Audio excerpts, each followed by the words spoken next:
All right, guys, Randy the REI Rockstar here. Welcome to training video number 3 on how to flip a piece of land step by step. If you haven't already seen the first two videos, go ahead and check those out. The last video we left off, we've analyzed the property and we agreed we're going to offer $19,000 to the seller. The seller lives in California. He explained that he has some back taxes due of about $2,000 and he's motivated to get that going. A little nugget here.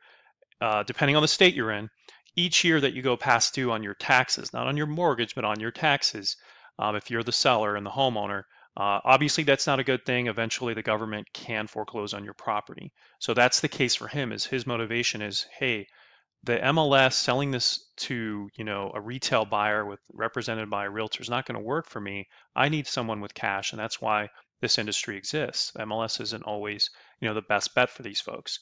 So what I did is I called him back. I didn't record that specific call, but I offered him $19,000. So you guys can see here, might be a little small. Let me see if I can open this up a little bit for you. But I offered $23,000. Here's the address of the property. Here's this gentleman, the seller, living in California. Put my name on there, 23 grand. I'm responsible for all closing costs. And I selected a $10 EMD. Now, just a little nugget here. I've never had a seller question that, but if in your mind, if you kind of go, hey, I'm not going to feel so confident when making an offer with a $10 earnest money deposit, don't even worry about that. This is going to make a lot of sense to you. Imagine that, a retail buyer, the normal person who, buys a house every 5 to 7 years or moves every 5 to 7 years, they're obviously in a position where they're going to be serious to make an offer with a $3,000 earnest money deposit or even a $1,000 amount. That doesn't happen with investors. The reason is imagine that, you got to imagine we're making offers after offers after offers day in, day out. And if we're locking up a $3,000 earnest money deposit, that adds up quick. That money could be money that is being used to pay cash for the person who accepts the offers. And you can gladly, explain that to the seller, that, hey, imagine if we locked up all these properties on offers and that amount adds up. I can't now close on your property. So that's why we use 10 bucks. And it's just a great way to leverage. This industry is great. So I have a signature from Julio, got my name here, the date. So we locked it up under contract on the 19th and we're good to go. Let's go on to the next step.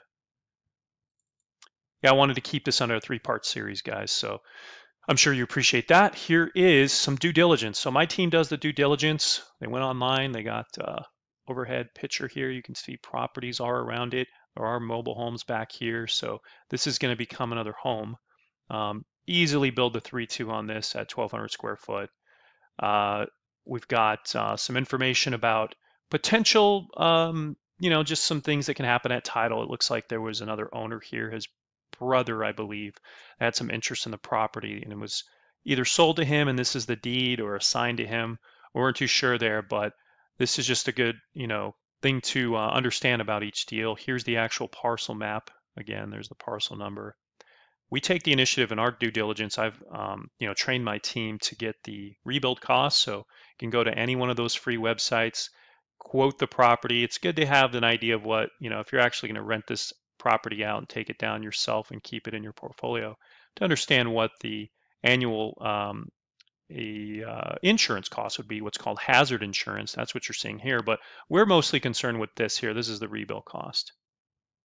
This is actually what I mentioned in the previous video about we're taking 70 cents on the dollar of this. So the reason why I put this in here is I actually share this with my buyers and let them know, hey, this is what a full tear down and rebuild would be for a property. I also have the taxes. This is very key. So here's the amount he's passed due. He's passed due about $2,000. So that's the truth. It's 2016 end of the year. He needs to pay this before January 2017. So we have that due diligence done. So let's see here.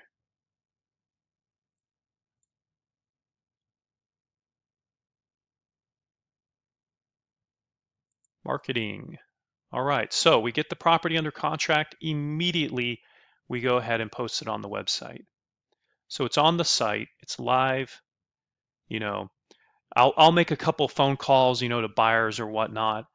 Due diligence on the buyer side is expected, but we'll try to put up as much information as possible. I still talk to our buyers. I love that part of the business. and it's up online. We put, buy it at X amount, build it for 100K, sell it for 180. Um, so really, really great idea, guys. Go buy a domain. Find yourself a good domain for the buyer side, for all your cash buyers, your real estate investors, just like you. They're going to appreciate you providing pictures, some key things they're going to want to see when you have a nice site. They want to see pictures of the property. They want to know access to the property. They want to know your asking price, and they want some comps, um, either from the MLS or whatever way that you can get it to them, title company or whatnot. We happen to do both. We give them MLS comps. We give them REI auto comp, what our findings were, and then we always disclose, hey, practice your own due diligence. So we also do a Craigslist ad. We did a Craigslist ad for this one here. So our marketing department puts it out, and we just mentioned, hey, look, $3,000 earnest money deposits needed from you to be serious. And typically we'll actually ask them for proof of funds too. And I think we did this on this deal. So let's see here. Let's go to the next step. Selling. So we ended up getting an offer, guys, right away. We got a phone call. I actually took the phone call. It was a new buyer I've never worked with before, but they were glad to sort of partner up here. This one is going to, the exit strategy was an assignment. So rather than do a double close, we just, for a small amount, we're just going to sign the deal over our interest in the property. And I did explain that to the seller as well, that this was going to be, a partner deal. So yeah, so we accepted this offer here. Once I saw, let's see here, this might be a little too, oh, there we go. So we got this offer here at 27,000. And just a little nugget here, guys. You can see this was the same day, by the way. So as soon as I get it accepted, buyer comes in. That's how fast you can get these under contract and flip them. But you can see here, December 19th, $3,000 EMD. They didn't write it in here. This is why, it's a good learning lesson. This is why we typically will fill out the buy side contract or the sell side contract as well. So we'll actually fill out, if we know their name, we'll put it in there. If we know the EMD, obviously we'll put it in there, the address, because buyers can make mistakes. And so you can see there's no date here, for example. So we sent back a revision. They corrected the cities, actually in Avondale. They corrected the zip code. But nonetheless, they accepted, $23,000 amount. So once they did that, I actually had my runner, one of my assistants, go out, pick up the $3,000 earnest money deposit. They had sent a picture of it showing that, hey, we're serious. Here's this. Here's their EMD. Here's their signed contract. And I asked them for proof of funds. So they actually sent this in. Yeah, I think we're going to accept their offer for 23,000. They showed us they can close, right?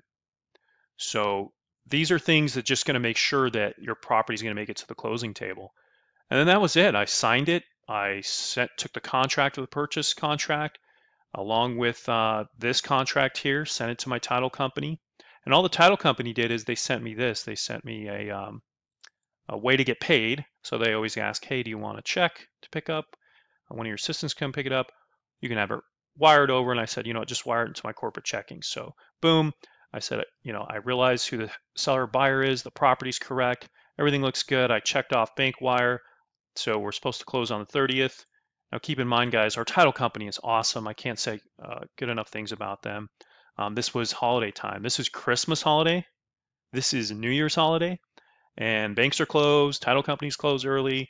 So they really pushed to get this done before the end of the year, and that was actually one of the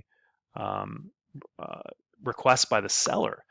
Was, hey, when can I get my funds? So I'm talking to him on the 17th and letting him know, hey, I'm a professional. I can get this done for you. I'm not going to make any promises, but I believe me, I want to close just as fast as you do. So the outcome is this. They send me this assignment. So here's the actual assignment. I don't know if you guys ever seen this before, but you're basically just going to agree to what your fee is, and your buyer is going to see this. Your buyer will see, hey, this person's making $4,000. This is part of the reason why when you talk to buyers, you kind of vet them a little bit and find out if this is going to be a problem for them. If it is, don't do business with them. Tell them up front, yeah, by the way, we do cash deals. I do earn assignments. So if you're not okay with me making $5, $10, $15, $20,000 on a $20,000 property, we're not going to work well together.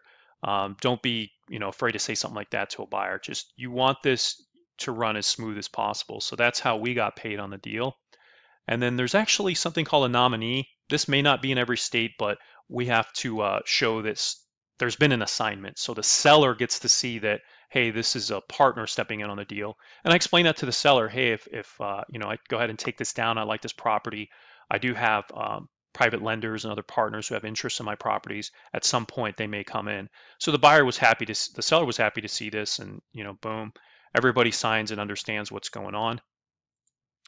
All right, so then the outcome would be this, guys. That wire comes in, boom, $4,000, came in on the 30th, right before the new year, 2017. Great way to close out the year. So this is a real wire coming from the title company to my corporation, my corporate checking at Chase, going right into my account.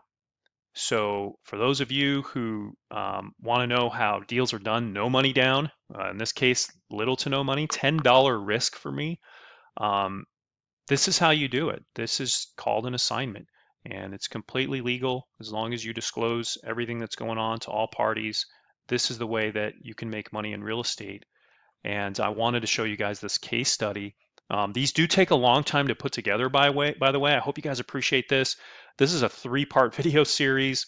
I have to go and take pictures and highlight everything and all that. Happy to do it for you guys because I want to show you guys that these deals can be done and you guys can be flipping real estate out there. If you have any questions at all, just go ahead and go to the website, the REIRockstar.com. Submit a question about any part of this process, whether it was talking to the seller, talking to the buyer, the analysis part, the marketing part. Just go ahead and submit that over. I do appreciate you guys so much. And if you haven't already, go to the website. You can get some free tools, a copy of that contract, and get some other free stuff. And every once in a while, I'll send these videos out to you guys. So do what you have to do, like, share, and comment. And we'll see you guys on the next case study. Thanks so much for joining us. That's how you make $4,000 in 14 days or less in this real estate industry. Have yourself a blessed day. Take care.